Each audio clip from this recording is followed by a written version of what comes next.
ओम नमो भगवते वासुदेवाय। ओम नमो भगवते वासुदेवाय। ओम नमो भगवते वासुदेवाय।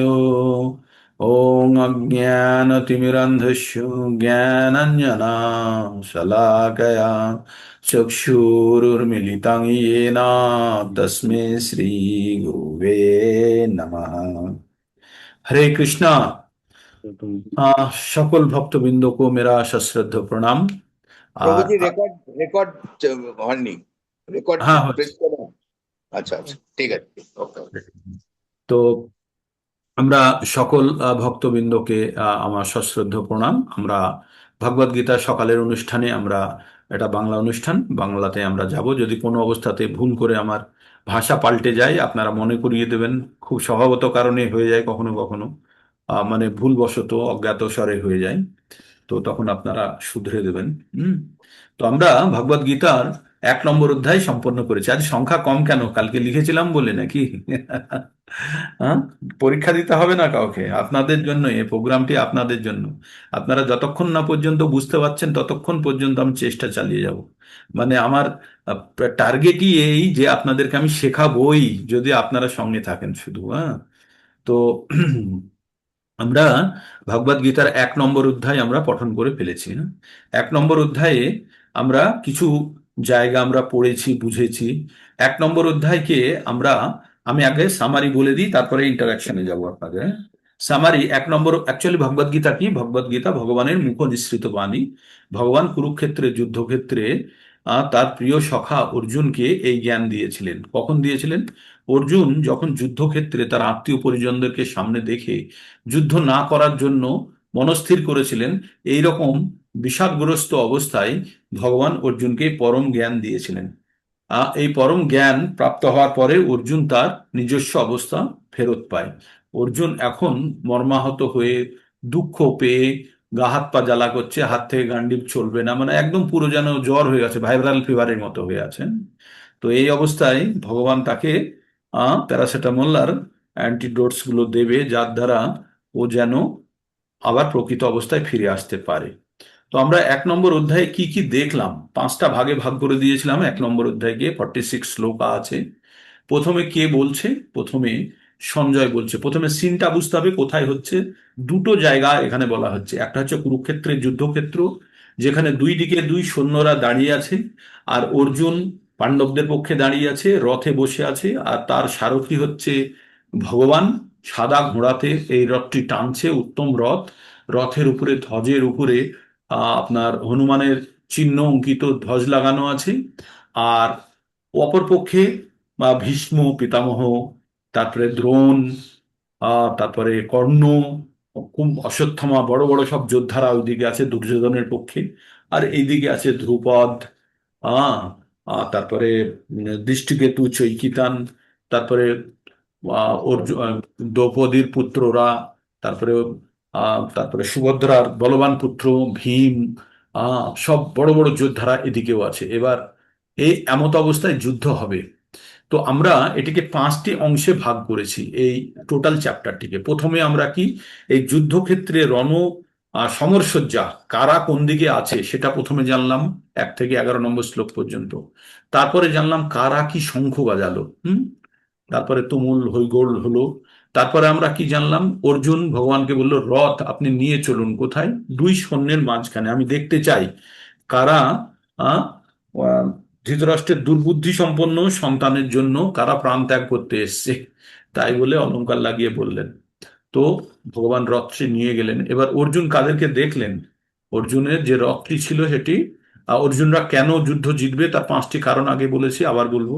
আর এইবার অর্জুনের ওই যুদ্ধক্ষেত্রে গিয়ে মন খারাপ হয়ে গেল, তাই যুদ্ধ না করার সিদ্ধান্ত নিল অর্জুন মনে মনে। আর কি কি যুক্তি দিল? 5টা যুক্তি দিল। প্রথমে কি বলল? যে এই আত্মীয় পরিজনদেরকে হত্যা করে আমি কোনো রাজ্য সুখ ভোগ করতে চাই না। হুম। কারণ এদের রক্তে ভেজা হবে এই যে সিংহাসন, হ্যাঁ?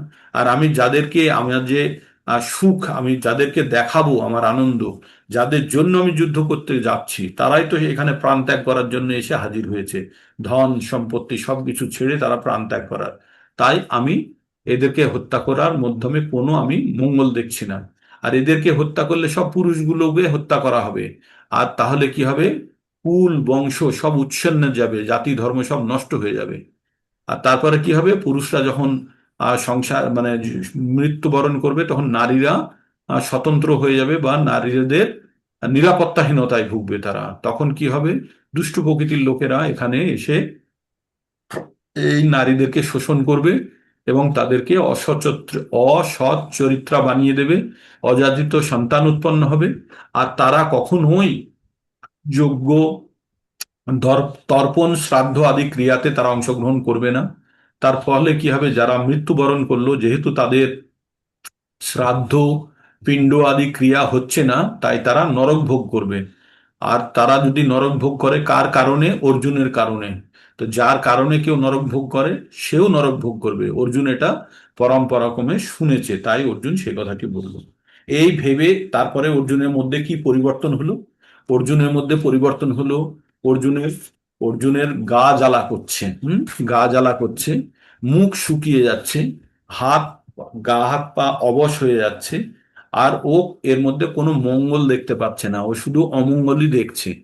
এই মতো অবস্থায় অর্জুন বলল যে আমার যুদ্ধ করে কোনো কাজ নেই, বরং আমি নিরস্ত্র অবস্থাতেই ও অস্ত্রধারী দুর্যোধনের পুত্ররা এসে আমাকে যদি হত্যা করে দেয়, সেটাই ভালো হবে। বলে ও গান্ডীব রেখে দিল কোথায়? রথে। এই হলো প্রথম চ্যাপ্টার। আপনারা এবার আমাকে বলুন, কারা বুঝতে পারেননি এটা? নতুন যারা, তারা আমাকে বলুন কোন জায়গাটায় আপনারা বুঝতে পারলেন না। কোনো জায়গাতে কি আপনাদের মনে হচ্ছে যে মানে বোঝা যাওয়ার? একদম গল্প সুন্দরভাবে। আর এখানে পড়াশোনা করারও কিছু নেই। শুধু আমাদের প্ল্যাটফর্মেটা, এখন আমরা ট্রেনেই চড়িনি, ট্রেনে চড়বো আজ থেকে। তো আপনারা সবাই বুঝতে পেরেছেন নিশ্চয়ই? আপনারা হ্যাঁ না বলুন, অন্তত নতুন যারা আছেন তারা বলুন। আপনারা আনমিউট করুন, বলুন বুঝতে পেরেছেন। কি হলো, আপনাদের রেসপন্স নেই কেন? দেখি নিচের দিক থেকে। শিবশঙ্কর প্রভুজি, বুঝতে পেরেছেন?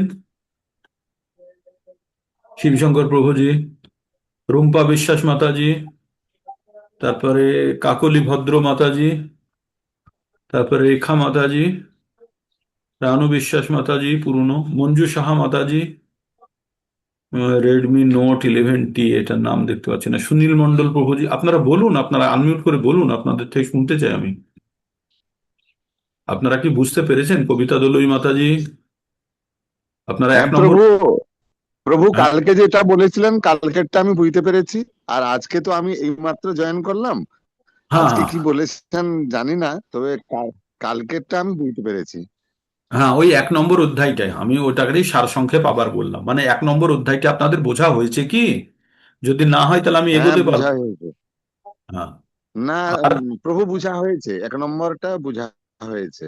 আচ্ছা, আর আর অন্যরা, অন্যরা যারা নতুন আছেন, ইলারাই মাতাজি, ওই আজ সুব্রত চক্রবর্তী প্রভুজি কোথায় গেলেন? আজ প্রভুজিকে দেখছি না, প্রভুজি প্রতিদিন আসতেন। তো মোটামুটি কে কে বুঝতে পারলেন না তাহলে? আপনারা কেউ সাড়া দিচ্ছেন না। আর যাদের নাম ভিভো, ভিভো, রেডমি, তারপরে শিওমি, কি নাম আছে যাদের, তাদের তো বোঝাই যাচ্ছে না যে তারা কারা। সবাই শিওমি, বুঝতে ভিভো, রেডমি নোট 5। বুঝতে পেরেছে, ও ভাবছে হয়তো আপনি কিছু কোশ্চেন করলে তারপরে জানতে। SMD গ্লোবাল নোকিয়া, মনে হয় এটা কিছু, এই মাতাজি তো বা ই করে। তারপর অনেককেই দেখছি না আজকে। আজকে কি একাদশী বলে সবাই বন্ধ করে দিল, না ভাবলো পরীক্ষা হবে? ভয় মনের মধ্যে, আমি বললাম চিন্তার কিছু নেই। আসবে আসবে প্রভু আসবে, আহ বলুন আসবে আসবে আপনাকে মাঝে মাঝে ভাবিয়ে তোলে। আসবে, সবাই আসবে। ওকে। আজকে মাত্র 38 জন, 39 জন। হ্যাঁ, হ্যাঁ ঠিক আছে, এসে যাবে সবাই। হুম। আসবে আরে আসবে। বাড়ছে তো চলছে, এক আহ একদিন করে বাড়ছে। আমি একাদশীতে বেশি করে ঠাকুরের নাম শুনতে হয় তো, হ্যাঁ। একাদশীর দিন আরো বেশি করে ঠাকুরের নাম শুনতে হয়। আর এই নোট আজকে 11 প্রভুজি, আপনার নামটা বুঝতে পারছি না, 11 নোট। এটা হচ্ছে উৎপল রায়। এটা আমি আচ্ছা, উৎপল একটু রায়। কায়দা করতে গিয়ে এরকম হয়ে আমাদের গেছে, team। আমি এখন ঠিক করতে আহ, পারছি না। উৎপল রায় প্রভু পুরানো ডিভোটি। হ্যাঁ। হ্যাঁ, হ্যাঁ, হ্যাঁ। উৎপল রায়। তো তাহলে আমরা কি 2 নম্বর অধ্যায়ে চলে যাব? আপনাদের রেসপন্স না পেলে 1 নম্বর অধ্যায়টা না বুঝলে 2 নম্বরটা ঠিক জমবে না আর কি। সেই জন্য 1 নম্বরটাতে আমি অপেক্ষা শুনতে চাইছিলাম। আর যারা এবার 2 নম্বরে প্রবেশ করে যাব, আর 2 নম্বরটা এত গুরুত্বপূর্ণ যে আপনাদের সত্যি 1 নম্বরের বারে বারে রেফারেন্স আসবে। আর 2 নম্বরে কোনো অবস্থাতে মিস করলে আর পরবর্তীতে ভগবদ গীতায় পিছনে রয়ে যাবে, আর কোনোদিনই ভগবদ গীতাকে বুঝতে পারবেন না। 2 নম্বর অধ্যায়টি এত গুরুত্বপূর্ণ, পুরো ভগবদ গীতার সার স্বরূপ। তাই 2 নম্বর যারা পড়ে বুঝে গেছে, অর্জুন যদি প্রশ্ন না করলে 2 নম্বরেই ভগবদ গীতা শেষ হয়ে যেত। কিন্তু অর্জুন যেহেতু আবার প্রশ্ন করেছিল 3 নম্বরে গিয়ে, সেই জন্য ভগবদ গীতা কন্টিনিউড হয়েছে, তাই তো। তো আমরা 1 নম্বর অধ্যায় ধরে নিলাম আপনারা বুঝেছেন, আশা করে আমি এগোচ্ছি। আর আপনাদের বলেছিলাম যে আপনারা কালকে রেকর্ডিংটাতে অনেক ভালো করা ছিল, গোছানো ছিল, ওটা আর একবার শুনতে পারেন, তাহলে আপনাদের অনেকটা পরিষ্কার হয়ে যাবে। এবার আমরা 2 নম্বর অধ্যায়ে প্রবেশ করব। 1 নম্বর অধ্যায়ে আমরা কি জানলাম? 1 নম্বর অধ্যায়ের শেষে আমরা জানলাম যে অর্জুন আর যুদ্ধ করবে না। এই ভগবদ গীতা কি? ভগবদ গীতা ভগবানের মুখ নিঃসৃত বাণী। আর ভগবানের মুখ নিঃসৃত বাণী ভগবদ গীতা আমরা শুনবো, কিন্তু ভগবান বলছে কই? এখনো তো ভগবান কিছুই বলেননি। বলেছে ভগবান? কিছুই তো বলেনি। তাহলে ভগবদ গীতা কি শুরু হয়েছে? সেই অর্থে না, আমাদের আমরা না প্রভু, ট্রেনের, এখনো শুরু হয়নি। হ্যাঁ, শুরু হয়নি, কিন্তু আমাদের যাত্রা প্ল্যাটফর্মে দাঁড়িয়ে থাকাটাও যাত্রার একটি অংশ। হ্যাঁ, ট্রেনে হয়তো চড়িনি, কিন্তু প্ল্যাটফর্মে দাঁড়িয়ে থাকাটাও একটি যাত্রার অংশ। ঠিক। তো আমাদের এখন ট্রেন এসে গেছে, আমরা এবার ট্রেনে চাপবো। আমরা প্ল্যাটফর্মে এতক্ষণ দাঁড়িয়েছিলাম, এবার ট্রেন এসে গেছে, ট্রেনে চাপবো। ট্রেনে চাপবো কোথায়? 2 নম্বর অধ্যায় থেকে। তো প্রভু ভগবানের প্রভু মুখনিসৃত। আমি প্রভু আমি একটা প্রশ্ন রাখছি, ওটা লাস্টে আমাকে বুঝিয়ে দিবেন। মানে বলুন। ভগবানের নবদা ভক্তি আর কি, হুম। ভগবানের নবদা ভক্তি, এটা সম্বন্ধে একটু বুঝিয়ে দিবেন আর কি। ঠিক আছে, ঠিক আছে, হ্যাঁ। নবিতা। তো আমাদের আহ, এই যে আমরা এতে দাঁড়িয়ে আছি, প্ল্যাটফর্মে দাঁড়িয়ে আছি, ট্রেন এবার ঢুকে গেছে। তো ভগবানের মুখনিসৃত বাণী ভগবদ গীতা এখনো ভগবান বলেননি, তার জন্য উপযুক্ত পরিবেশ তৈরি করা হলো। এই পরিবেশের পরে আমরা এবার কেন কেন অর্জুন যুদ্ধ করতে চাইছে না? আপনারা সবাই অর্জুনের সঙ্গে একমত তো যুদ্ধ না করাই ভালো এই অবস্থাতে, অর্জুনের মনের দিক থেকে? অর্জুন ঠিক হ্যাঁ, বলেছে না ভুল বলেছে? ঠিক বলেছে। অর্জুন ঠিক বলেছে, একদম ঠিক। আর কে কে বলছেন ঠিক বলেছে অর্জুন? অর্জুনের দিক থেকে, অর্জুনের দিক থেকে এই অর্জুনের দিক পর্যন্ত থেকে ঠিক শিবশঙ্কর আছে, প্রভু বলছে। মানে অর্জুনের দিক থেকে এই পর্যন্ত ঠিক আছে। ঠিক যতক্ষণ বলে। বুঝতে পারেনি ততক্ষণ ঠিক ছিল প্রভু। না, এখন এখন তো অর্জুন বসবে। এখন পর্যন্ত অর্জুনের কি অবস্থা? আপনারা যদি এখন অর্জুন থাকেন তাহলে ঠিকই বলেছে, তাই না? হুম।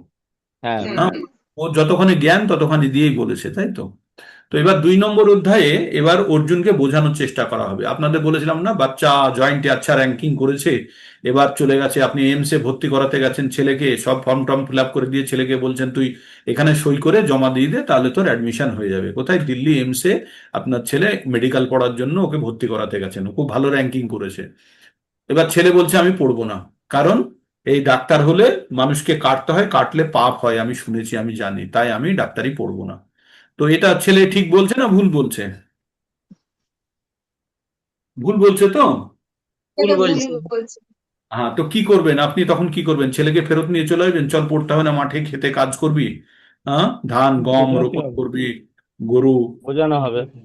বোঝাবেন। তো কি বোঝাবেন? যে তুই যেটা ভাবছিস সেটা নয়, হ্যাঁ, প্রকৃত জ্ঞান তাকে দেওয়া হবে। তো অর্জুনের মাথার মধ্যে, অর্জুন এখন ওরকম বাচ্চা ছেলের মতো। অর্জুন ভাবছে যে এতগুলো লোককে হত্যা করলে পাপ হবে, রক্তে ভেজা হবে, আমার এই রাজ্যের দরকার নেই। এবার ভগবান বলবে যে কি পাপ আর কি পুণ্য। ঠিক আছে। আপনাদের কালকে একটা আততায়ীর কথা বলেছিলাম না? আততায়ী কাদের বলা হয়? যারা 6 ধরনের কাজ করে, আর যাদেরকে, আততায়ীদেরকে হত্যা করলে আমাদের ভগবানের হিসাবে কোনো পাপ নয়, ভগবানের খাতাতে কোনো পাপ নয়। কারা জানেন আততায়ী কাদের বলা হয়? এক হচ্ছে, আততায়ী হচ্ছে যে অন্যকে বিষ দান করে, অন্যকে বিষ দিয়ে মারার চেষ্টা করে, তারা আততায়ী। যে কাউকে ধারালো অস্ত্র দিয়ে হত্যা করার চেষ্টা করে, সে আততায়ী। যে অন্যের জমি হড়পে নেয়, মানে নিয়ে নেয়, ছিনিয়ে নেয়, সে আততায়ী। অন্যের স্ত্রীকে যে হরণ করে নেয় তাকে আততায়ী বলা হয়। আর আততায়ী বলা হয়, এটা চারটে বললাম না, আরো দুটো আছে। যে ঘরে আগুন লাগিয়ে দেয় তাকেও বলে আততায়ী। হুম। আর যে মারাত্মক অস্ত্র দিয়ে ওটা তো বললাম, মারাত্মক বলেছেন প্রভু। অস্ত্র দিয়ে আঘাত করার চেষ্টা করে। তো আর একটা আছে, সেটা মনে করে আমি বলে দিচ্ছি। তো এইভাবে তাহলে আততায়ীদেরকে হত্যা করা আহ ভগবানের নিয়মে কোনো পাপ নয়, কিন্তু আমাদের দেশের নিয়মে আততায়ী মানে হচ্ছে, আততায়ীকে হত্যা করা মানে কাউকে হত্যা করা মানে পাপ। সেই পানিশমেন্ট যদি দিতে হয়, সেটা কে দেবে?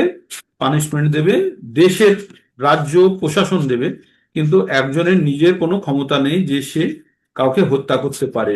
কিন্তু এখানে যে পাপ আর পুণ্যের হিসাবে ভগবান বলছে যে আততায়ীকে হত্যা করা কোনো অবস্থাতেই পাপ পুণ্য কর্ম নয়, কারণ নিজের প্রোটেকশন নিজের কাছে আছে, তাই না? তখন তো আমার কাছে বাড়িতে এসে কেউ যদি আমার স্ত্রীকে হরণ করে নিয়ে যায়, বা আমার ঘরে আগুন লাগিয়ে দিয়ে যায়, বা আমাকে ধারালো অস্ত্র দিয়ে হরণ করতে যায়, তাহলে তখন কি আমি চুপ করে বসে থাকবো? না, তখন আমি কি করব? আমি আমার যথাসাধ্য শক্তি দ্বারা আমি সেটাকে প্রতিহত করার চেষ্টা করব। যে বিষ প্রভুজি, দেয়, আরেকটা হলো বিষ বিষ খাইয়ে মেরে ফেলা, হ্যাঁ ওইটাই ওটা বলছিলাম। বলেছিলাম আমি প্রথমে, যে বিষ দেওয়া, ঘরে আগুন লাগানো, মারাত্মক অস্ত্রের দ্বারা আক্রমণ করা, ধন সম্পদ লুট করা, এটা বলিনি, ধন সম্পদ লুট করা, আর অন্যের জমি দখল করা, আর যে ধর্মপত্নীকে অপহরণ করে, এই ছটি হচ্ছে আপনার, যারা করে তাদেরকে আততায়ী বলা হয়। তো আমরা মোটামুটি এই চ্যাপ্টারটি আমরা বুঝলাম। আর অর্জুন যে কথাটি বলেছে, অর্জুন কেন বলেছে এবার আমি বলছি।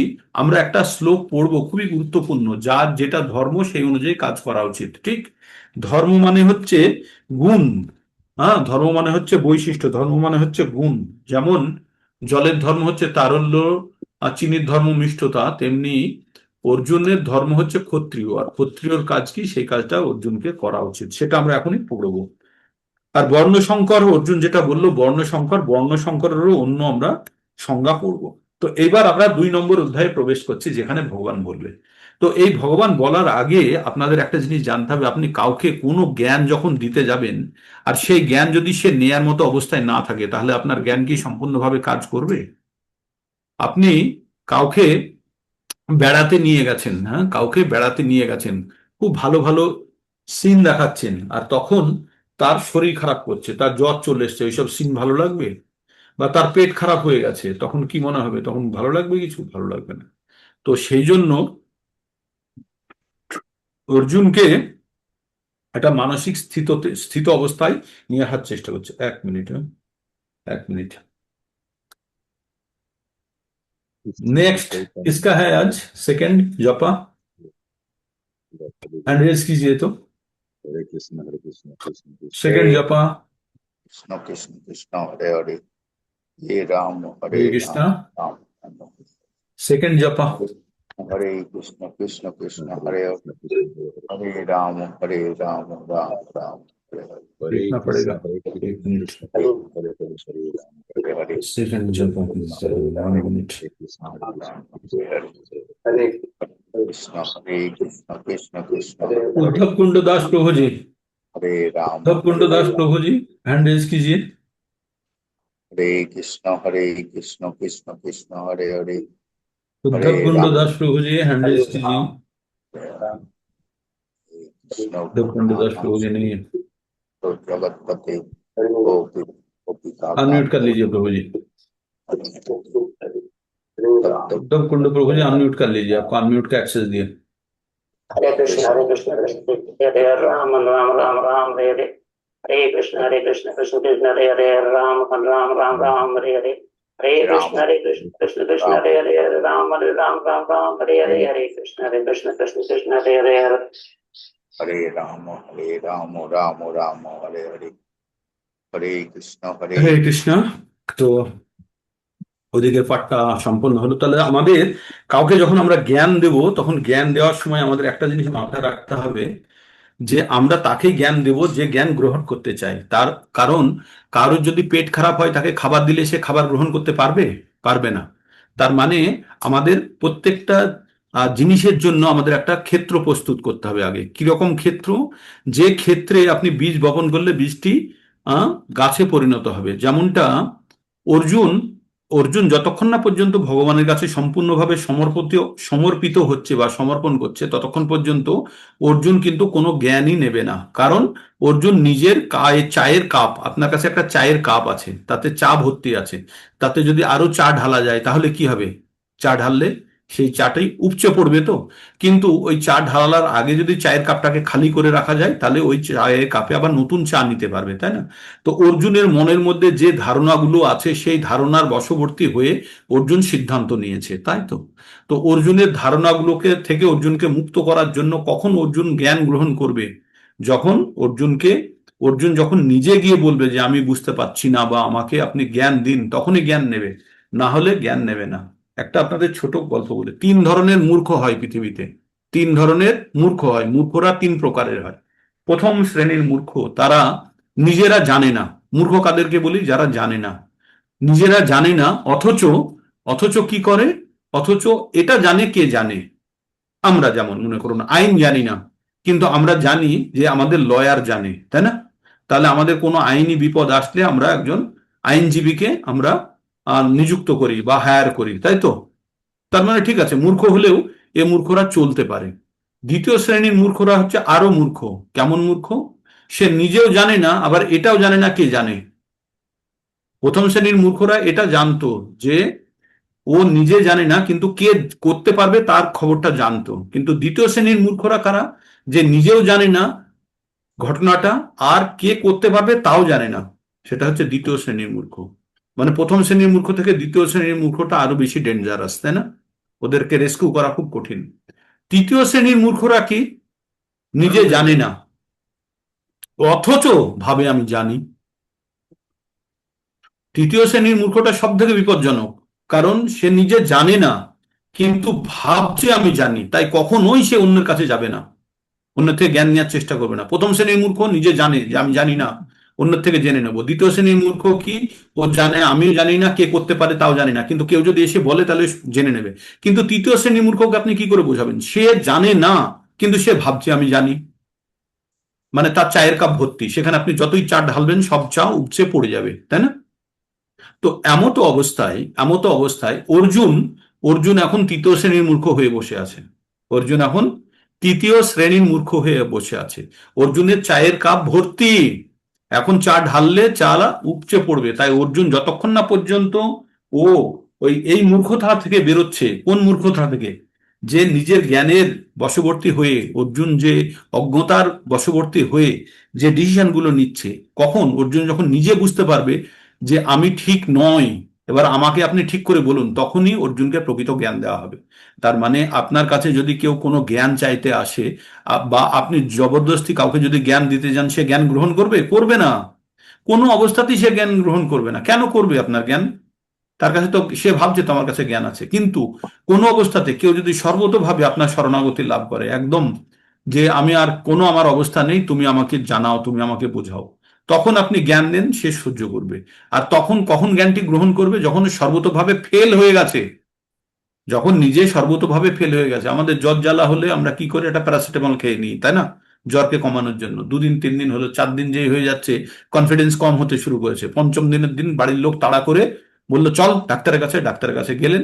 এবার ডাক্তার বাবুর কাছে গিয়ে সব বলে দিলেন, আমি প্যারাসিটামল খেয়েছি, ক্রোসিন খেয়েছি, অমুক খেয়েছি, প্যাসিমল খেয়েছি, সব হয়ে গেছে। 650 ডোজও খেয়ে ফেলেছেন। ডাক্তারবাবু আর একটা কড়া ডোজের ওষুধ দিলেন, আর তার সঙ্গে কিছু টেস্ট করতে দিয়ে দিলেন, তাই না? ডাক্তারের পদ্ধতিতে যেটা হয়, ডাক্তারবাবু যা বুঝলেন। তো তেমনি যতক্ষণ না পর্যন্ত ডাক্তারের কাছে সারেন্ডার করছেন, ততক্ষণ পর্যন্ত বাড়িতে কি ভাবছিল? আরে প্যারাসিটামল খেয়ে ঠিক হয়ে যাবে, আমি ঠিক জানি, এতেই হয়ে যায়, এর বেশি নয়। কিন্তু তখন যখন হলো না, তখনই আপনি ডাক্তারের কাছে গেলেন। তাই অর্জুন নিজের থেকে যতখানি বলার, সবকিছু বলে কয়ে যখন শেষ হয়ে যাবে, তখন ভগবান ওকে বলবে। তাই অর্জুন মানসিক দিক থেকে একদম ভেঙে পড়েছে, পড়ে রথের উপরে বসে আছে। আগের অধ্যায় শেষের শ্লোকটি কি পড়লাম? যে অর্জুন কি করলো? সঞ্জয় বলল, কি বলল? সঞ্জয় উবাচ এব মুক্তার্জুন সাংখ্যে রথোপস্থ উবাবিশাৎ বিসৃজ্য শররং চাপং শোক বিঘ্ন মানস। তো কি করলো? শোকাচ্ছন্ন অবস্থায় সে তার নিজের ধনুক সবকিছু রেখে সে রথের উপরে বসে পড়লো, এই কথাটি কি বললো? সঞ্জয় বললো। আর এইবার সঞ্জয় আবার আগের অধ্যায়কে নিয়ে যাচ্ছে। আমরা দ্বিতীয় অধ্যায়ে প্রবেশ করছি। ভগবদ গীতার অন্যতম সেরা অধ্যায় এটি, অন্যতম সেরা অধ্যায়। তাই খুব মনোযোগ দিয়ে আপনারা এটা শ্রবণ করবেন, খুবই গুরুত্বপূর্ণ অধ্যায়টি। আর পুরো 4 ভগবদ নম্বর গীতার জ্ঞান কথা এখানেই বলেন। সমাহিত আছে, এই পুরো অধ্যায়টিতে। তাই আমরা একটু ধীরে চলবো। হ্যাঁ, আগেরটা যেমন একটু তাড়াতাড়ি পড়ে গেছি, একটু ধীরে চলবো, যেখানে যেখানে প্রয়োজন সেখানে, ঠিক? এবার সঞ্জয় ধৃতরাষ্ট্রকে কি বলছে? সঞ্জয় উবাচ তং তথা কৃপয়াবিষ্টম অশ্রুপূর্ণ কুলেক্ষণম বিষীদন্তমিদম বাক্যম উবাচ মধুসূদনঃ। তং তথা কৃপয়াবিষ্টম অশ্রুপূর্ণ কুলেক্ষণম বিষীদন্তমিদম বাক্যম উবাচ মধুসূদন। তো এবার কি বললেন সঞ্জয়? কি বললেন সঞ্জয়? বললেন অর্জুনকে এইভাবে করুণার্দ্র মানে অসহায় দুঃখী অবস্থায় দেখে, ব্যাকুল অশ্রুসিক্ত, অর্জুনের চোখে জল চলে এসছে, জল দেখে মধুসূদন এই কথাগুলি বললেন। কে বললেন? মধুসূদন। মধুসূদনকে, মধুসূদনকে ভগবান। এখানে যখনই কোনো ভগবান। বিশেষ নাম ব্যবহার করা হবে তখনই তার একটা গোপন অর্থ থাকছে। হ্যাঁ, তাই মধুসূদন মানে হচ্ছে যে মধু নামক দৈত্যকে হত্যা করেছিল। তাই অর্জুনের মনের মধ্যে কি উৎপন্ন হয়েছে? সংশয় রূপী দৈত্য উৎপন্ন হয়েছে। তাই সেটিকে হত্যা করাতে হবে। কাকে দিয়ে? ভগবানকে দিয়ে। এটি হচ্ছে হিডেন মানে, তার গোপনীয় মানে। তাই সঞ্জয় বললেন এইভাবে অর্জুনকে করুণার্দ্র ব্যাকুল অশ্রুসিক্ত দেখে মধুসূদন শ্রীকৃষ্ণ এই কথাগুলি বললেন। কি কথাগুলি বললেন সেগুলো পরে পড়বো। তো এখানে জাগতিক করুণা, শোক ও চোখের জল প্রকৃত সত্তা সম্বন্ধে অজ্ঞানতার বহিঃপ্রকাশ। কি কথা? এক লাইনে এখানে আচার্য কি বলছেন? জাগতিক জড় জগতে যে কারোর প্রতি করুণা, কারোর জন্য শোক করা বা চোখের জল ফেলা, প্রকৃত সত্তা সম্বন্ধে না জানার একটা বহিঃপ্রকাশ। কারোর জন্য দুঃখ কষ্ট করছেন, এটি কারণ আপনি প্রকৃত জ্ঞান আপনার কাছে নেই, তাই আপনি তার জন্য দুঃখ করছেন, শোক করছেন এবং চোখের জল ফেলছেন। যখন আপনি প্রকৃত সত্য জেনে যাবেন তখন আপনার কারোর জন্য দুঃখ হবে না, কারোর জন্য শোকও হবে না, চোখের জলও পড়বে না। তাই এখানে কি বলা হলো? অজ্ঞানতার বহিঃপ্রকাশ। শুনতে কেমন লাগছে না? কারোর জন্য দুঃখ কষ্টও করা যাবে না, দুঃখ দুঃখ ভোগও করা যাবে না, কান্নাও করা যাবে না। এগুলো অজ্ঞানতা। কেন করছি আমরা? সেই জ্ঞানটি যদি না থাকে, আবেগের বশে এসে আমরা যদি কারোর জন্য কান্নাকাটি করি, তাহলে কি সঠিক? আমাদের জানতে হবে পৃথিবীর প্রকৃত পরিচয় কি। দুঃখালয়ম অশাশ্বতম। আমাদের কাছে যখন প্রকৃত জ্ঞান থাকে না তখন আমরা মোহাচ্ছন্ন হয়ে পড়ি। আমরা কি করি?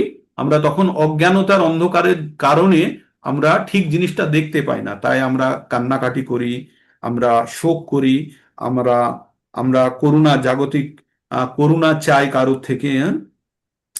শাশ্বত আত্মার জন্য কখনোই করুণার অনুভবী আত্ম উপলব্ধি। শাশ্বত আত্মার জন্য করুণার অনুভবী আত্ম উপলব্ধি। এই শ্লোকে মধুসূদন শব্দটি তাৎপর্যপূর্ণ।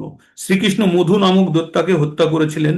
এখন অর্জুন চাইছেন তার অজ্ঞান রূপ যে দৈত্য তার মধ্যে কর্তব্য কর্ম থেকে বিরত রেখেছে, ভগবান শ্রীকৃষ্ণ তাকে হত্যা করুন।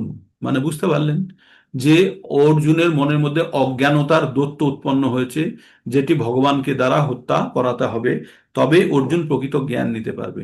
অজ্ঞানতার দৈত্য মানে একটা দৈত্য ভাববেন না যে হাত মুখ নিয়ে, মানে অজ্ঞানতা তার উপরে হাবি হয়ে আছে। হাবি বলি না আমরা বাংলাতে, কি বলি? যে ওর উপরে বেশি চড়ে আছে বলতে পারি, বা অজ্ঞানতা কারণে সে ঠিক নির্ণয় নিতে পারছে না। তাই ভগবান তাকে সাহায্য করুক। এগুলো অলংকার, এগুলো অলংকার যে অজ্ঞানতার দৈত্য তার মধ্যে আছে তাকে হত্যা করা বা তার মধ্যে অজ্ঞানতাকে সরানো।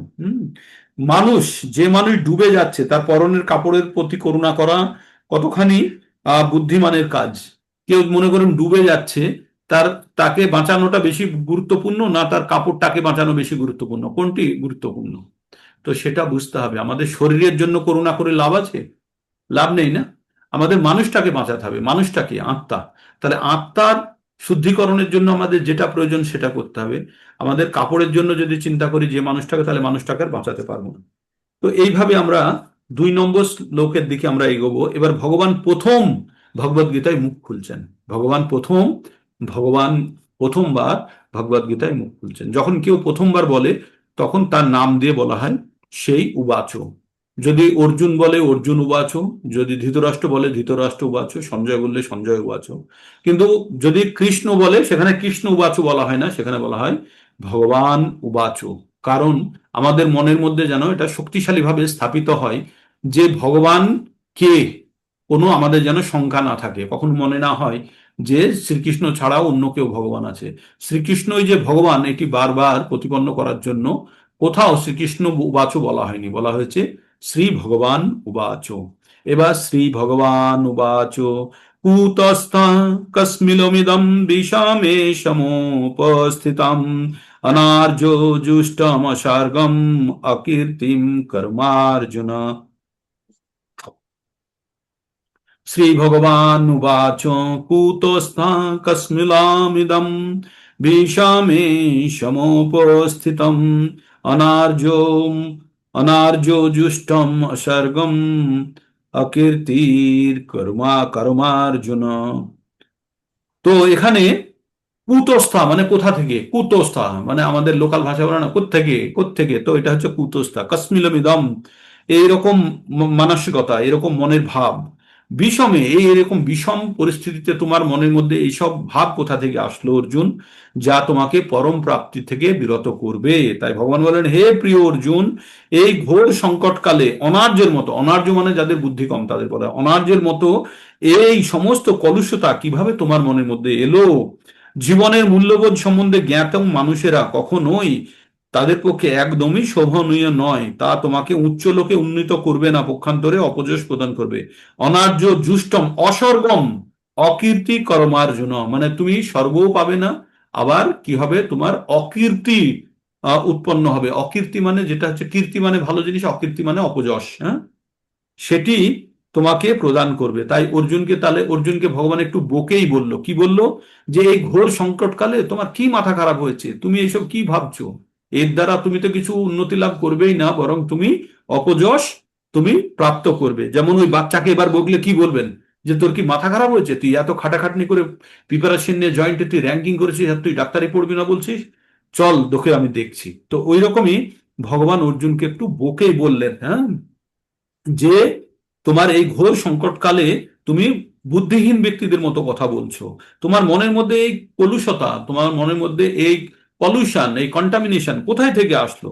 জীবনের মূল্যবোধ সম্বন্ধে জ্ঞাত যারা জীবন সম্বন্ধে জানে, তাদের পক্ষে এইসব বলা একদমই শোভনীয় নয়, তা তোমাকে ঊর্ধ্বলোকে মানে অস্বর্গম, ঊর্ধ্বলোকে উন্নীত করবে না, পক্ষান্তরে অপযশ অকীর্তি প্রদান করবে। হ্যাঁ, তো এই বলে অর্জুনকে একটু বকেই দিলেন।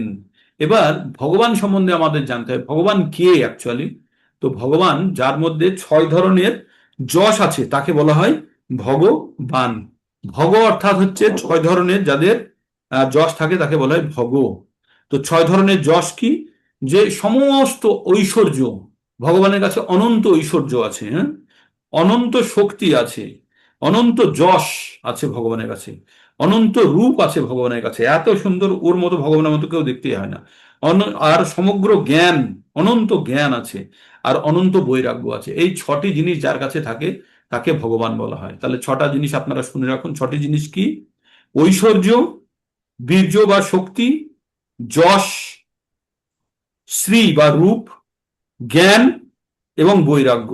এই 6টি জিনিস যার কাছে অপরিসীম মাত্রায় আছে তাকে ভগবান বলা হয়। তাহলে ভগবানের ডেফিনেশন আপনারা জানলেন। ভগবানকে, ভগবানের যার কাছে মানে অসংখ্য, মানে অপরিমিত, যেটাকে মাপাই যাবে না, অনন্ত অনন্ত ঐশ্বর্য, অনন্ত বীর্য, অনন্ত বা সমগ্র যশ, সমগ্র শ্রী মানে হচ্ছে সম্পদ বা রূপ, এখানে রূপ বলছে, শ্রী মানে রূপ, আর এখানে সমগ্র জ্ঞান, সমগ্র বৈরাগ্য যার মধ্যে বর্তমান, সেই পুরুষকে ভগবান বলা হয়। আম্বানি ধনী হতে পারে, কিন্তু আম্বানি ভগবানের তুলনায় কতখানি ধনী, সামান্য। জগৎ সংসারের মধ্যে, ভারতের মধ্যে সামান্য আম্বানি, তাই না? তো তেমনি আমাদের ভগবানের কাছে তাহলে কি আছে, ভগবানের কাছে সবকিছু বিশাল বিশাল, মানে মাপা যাবে না। তাই এখানে ভগবান সম্বন্ধে বলা হচ্ছে ঈশ্বর পরম কৃষ্ণ সচ্চিতানন্দ বিগ্রহ অনাদির আদি গোবিন্দ সর্বকারণ কারণম।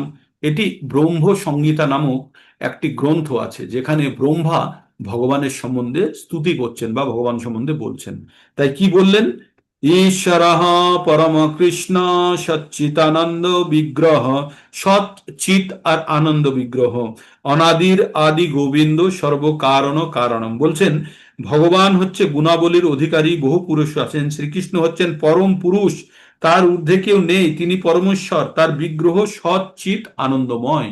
সৎ মানে হচ্ছে যেটা কখনো নষ্ট হয় না, চিত মানে হচ্ছে জ্ঞানে পরিপূর্ণ, আর আনন্দময় মানে আনন্দ। ভগবান কখনো দুঃখ টুক্ষ পাওয়ার জায়গায় থাকে না, ভগবান সবসময় আনন্দ চায়। হ্যাঁ, তো ভগবান জ্ঞানে পরিপূর্ণ, ভগবান চিরকাল একই রকম থাকেন, ভগবানের মধ্যে কোনো পরিবর্তন নেই। আর ভগবান কোনো কষ্ট দুঃখ নেই, ভগবানের সবসময় আনন্দময় থাকে। তাই এটি ব্রহ্ম সংহিতায় এখানে বলা হয়েছে। আর ভাগবতমে ভগবান সম্বন্ধে এক জায়গাতে বলা হয়েছে, বিভিন্ন অবতারের কথা বলা হয়েছে। 22টি অবতারের কথা বলা হয়েছে ভগবানের। 22টি অবতারের পরে এই কথাটি বলা হয়েছে, এতে চাংশ কলা পুংসং কৃষ্ণস্তু ভগবান স্বয়ং ইন্দ্রিয়ারি ব্যাকুলম লোকম মূঢ়য়ন্তি যুগে যুগে। এতো চাংসা কলা পুংসং, এতে চ অংশ কলা পুংসং কৃষ্ণস্তু ভগবান স্বয়ং ইন্দ্রিয় আরি ব্যাকুলম লোকম মৃড়ন্তি যুগে যুগে। বলছে ইন্দ্রিয়ের রাজ্যে যখনই কোনো অসুরদের আক্রমণ হয়, তখন ভগবান বারে বারে এসে সকলকে রক্ষা করে যায়। আর যত অবতারের কথা বলা হলো তার মধ্যে কৃষ্ণ হচ্ছে স্বয়ং ভগবান। এইভাবে বলা হয়েছে। তো ভগবানের সম্মুখে আত্মীয় স্বজনের জন্য অর্জুনের এই শোক অত্যন্ত অশোভনীয়। তাই ভগবান বিস্ময় প্রকাশ করেছেন পুত শব্দটির মাধ্যমে। পুত অর্থাৎ কোথা থেকে। এই ধরনের কলুষিত আচরণ একজন সুসভ্য আর্যর কাছে কখনোই আশা করা যায় না। আর্য শব্দটি তার জন্যই প্রযোজ্য, যিনি জীবনের মূল্যবোধ বোঝেন, যার সংস্কৃতির আধ্যাত্ম উপলব্ধির প্রতিষ্ঠিত, যার সংস্কৃতি আধ্যাত্ম উপলব্ধির উপর প্রতিষ্ঠিত। তার মানে আর্য মানে হচ্ছে যারা জীবনের প্রকৃত জীবন সম্বন্ধে যাদের প্রকৃত জ্ঞান আছে, যারা আধ্যাত্ম সম্বন্ধে জানে, তাদেরকে এখানে আর্য বলা হয়েছে। আর অনার্য মানে যাদের কাছে জ্ঞান নেই। যে সমস্ত মানুষ দেহাত্ম বুদ্ধির দ্বারা পরিচালিত, তারা জানে না জীবনের প্রকৃত উদ্দেশ্য, পরম তত্ত্ব বিষ্ণু ভগবানকে উপলব্ধি করা যায় না। তাহলে জীবনের প্রকৃত উদ্দেশ্য কি সেটি কারা জানতে পারে না? যাদের কাছে জ্ঞান নেই। তাই এই যারা জীবনের প্রকৃত উদ্দেশ্য পরম তত্ত্ব বিষ্ণু ভগবানকে উপলব্ধি করা, এটা যারা জানে না, তারা কি নিয়ে আছে? দেহাত্ম বুদ্ধি। আমাদের কি আছে? একটি দেহ আছে আর একটি আত্মা আছে, তাই তো? তো আমরা যখন দেহর কথা শুনি, দেহের দ্বারা চালিত হই, তখন বলা হয় দেহাত্ম বুদ্ধি দ্বারা চলছি। আর যখন আমরা আত্মার দ্বারা চালিত হই, তখন আমরা আত্মার কথা শুনছি। প্রকৃত অর্থে আমাদের কার কথা শোনা উচিত? এই যে আমরা যে ঘোড়ার রথে চেপে যাচ্ছিল, মনে আছে? কালকে বলছিলাম না, রথে চেপে যাচ্ছিল। রথগুলো কি? রথটি হচ্ছে আমাদের শরীর, আর ঘোড়াগুলি হচ্ছে আমাদের ইন্দ্রিয় সমূহ। তো ইন্দ্রিয় সমূহ তো বাইরের জিনিস চাইবেই। যদি আপনার ঘোড়া যেটা চাই সেটা যদি দিতে যান, তাহলে তো ঘোড়া রাস্তা দিয়ে চলার পরিবর্তে ক্ষেতের মধ্যে ঢুকে গিয়ে ঘাস খেতে শুরু করবে, তাই না? তাই বলছে যে এই দেহাত্ম বুদ্ধি, আমরা যখন দেহের চাহিদা মেটাতে যাব, তখন কিন্তু আমাদের পারমার্থিক জ্ঞান থেকে আমরা কি করব? জ্ঞান থেকে আমরা মানে আমরা দূরে সরে যাবো। জ্ঞানটা নিতে পারবো না, আমরা বঞ্চিত হব। আমরা জ্ঞান থেকে বঞ্চিত হব। কখন? যখন আমরা দেহের কথা শুনে চলবো।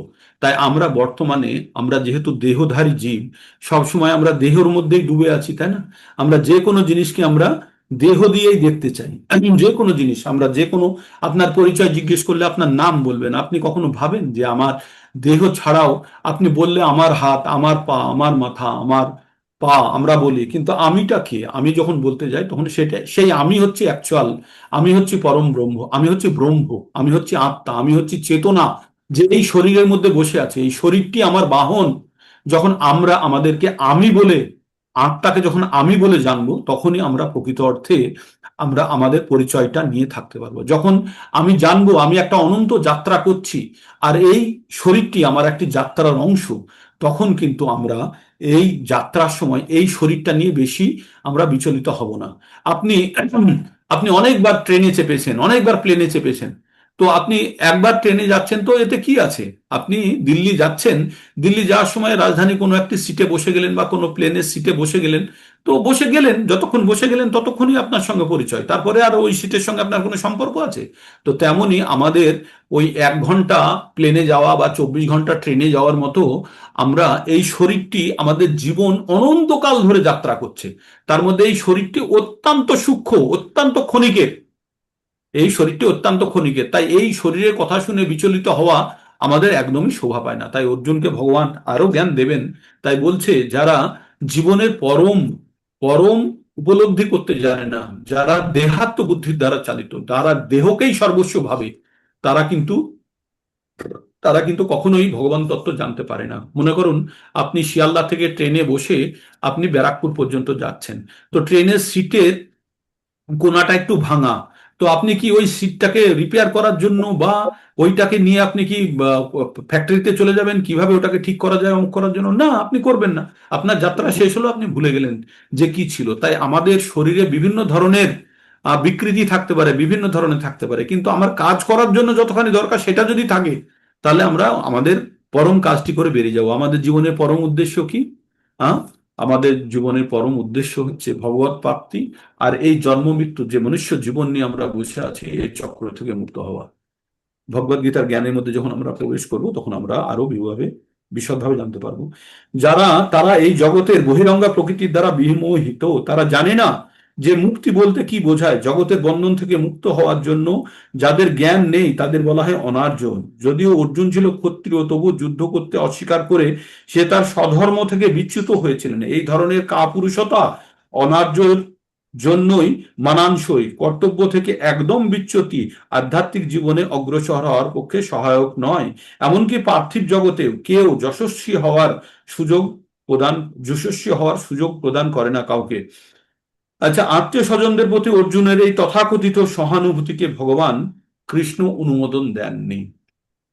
আমরা এই যে জড় জগতে আছি, আপনারা জানেন গঙ্গা দিয়ে জল বয়ে চলে যায়, বর্ষার সময় প্রচুর জল যায়।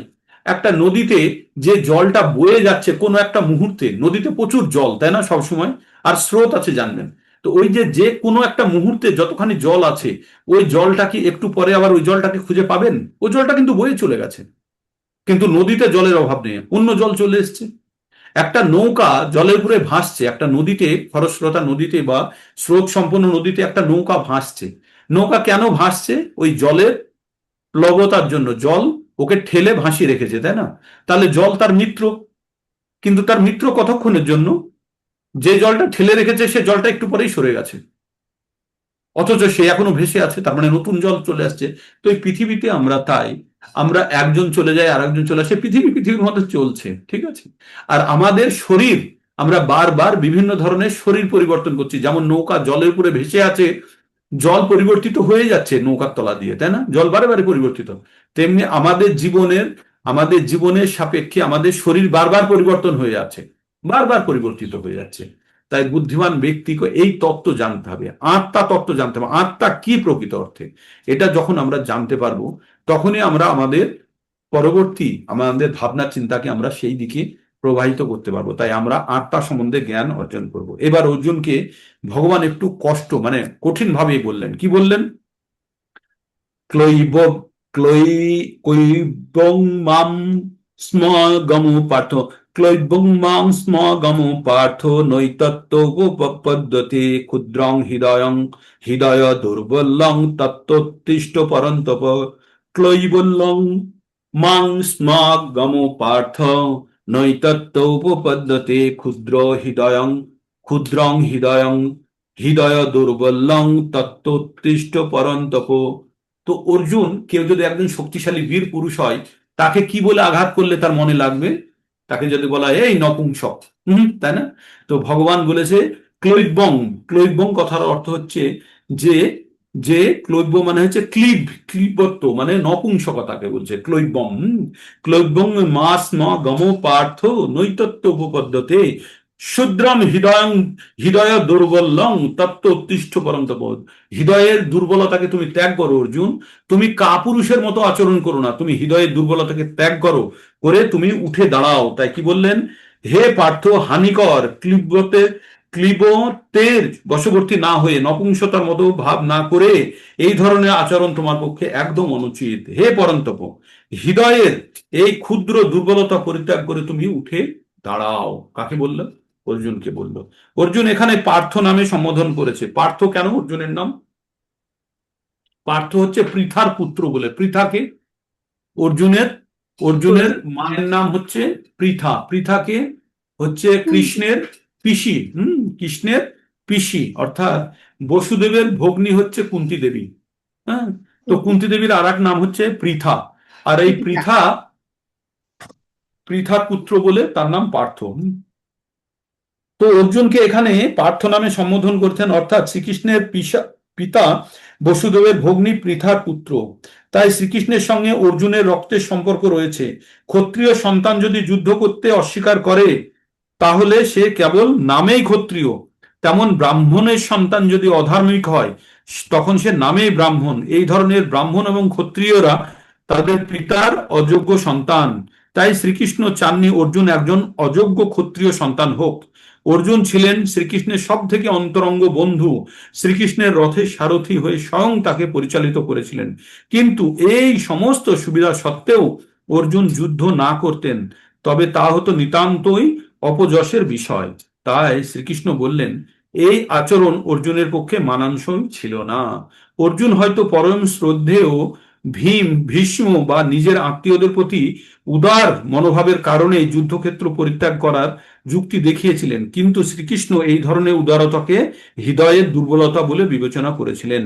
এই ধরনের ভ্রান্ত উদারতাকে মানুষের মহাজনেরা কখনোই অনুমোদন করে না। সুতরাং শ্রীকৃষ্ণের প্রত্যক্ষ পরিচালনাধীনে অর্জুনের মতো ব্যক্তিত্বের এই ধরনের মহানুভবতা অথবা তথাকথিত অহিংসা পরিত্যাগ করা উচিত নয়।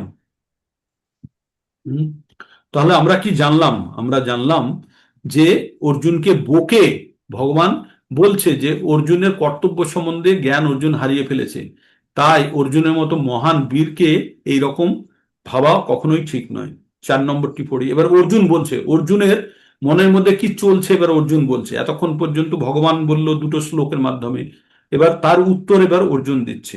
কি বলছে? কথং শ্রী অর্জুন উবাচ কথং ভীষ্ম মহাং সংখ্যে কথং ভীষ্মম অহম ভীষ্মম, এখানে বলেছে তো কথম ভীষ্মম অহম সংখ্যে দ্রোণং চ মধুসূদন ঈশোভিপতি যৎস্যামি পূজার হাবরিসূদন। তো এখানে কি বললেন? কথং ভীষ্মমহং সংখ্যে দ্রোণং চ মধুসূদন ঈশোভিপতি যৎস্যামি পূজার হাবরিসূদন। তো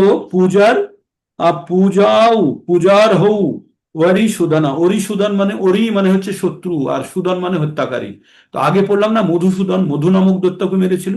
এখানে কাকে মারছে? তার শত্রুকে হত্যা করছে। হ্যাঁ, অরিকে হত্যা করছে। হে শত্রুহন্তা। তাই ভগবানের যখনই কোনো নাম দেওয়া হচ্ছে তখন আপনাদের জানতে হবে সেই নামের অর্থ একটা গোপন রহস্য আছে। এখানে কি বললো? অর্জুন উবাচ কথং ভীষ্মহং সংখ্যে দ্রোণং চ মধুসূদন ঈশোভিপতি যৎস্যামি পূজার হাবরিসূদন। তো বললো এখানে অর্জুন বললেন হে মহাসূদন, মধুসূদন, হে অরিসূদন, এই যুদ্ধক্ষেত্রে ভীষ্ম ও দ্রোণাচার্যের মতো পরম পূজনীয় ব্যক্তিদের আমি কেমন করে বাণের দ্বারা প্রত্যাঘাত করব? অর্জুনের কথা। তার থেকে সে তার পিতামহ, তার কাছ থেকে সে শিখেছে। ওদেরকে গুরু দ্রোণাচার্য, এদেরকে আমি কি করে এই যুদ্ধক্ষেত্রে আমি তাদের সঙ্গে আমি কিভাবে লড়বো? তাই পিতামহ ভীষ্ম গুরু দ্রোণাচার্যের মতো গুরুজনরা সর্বদাই পূজনীয়। এমনকি তারা আক্রমণ করেন তবুও তাদের প্রত্যাঘাত করা উচিত না। তারা যদি উল্টো মারে অর্জুনকে তবুও অর্জুনের প্রত্যাঘাত করা উচিত নয়। সাধারণ শিষ্টাচার হচ্ছে যে গুরুজনের প্রতি এইরূপ মৌখিকভাবে তর্ক করা উচিত নয়। এমনকি আচরণ যদি কোনো রূঢ় হয় তাদের প্রতি রূঢ়ভাবে আচরণ করা উচিত নয়।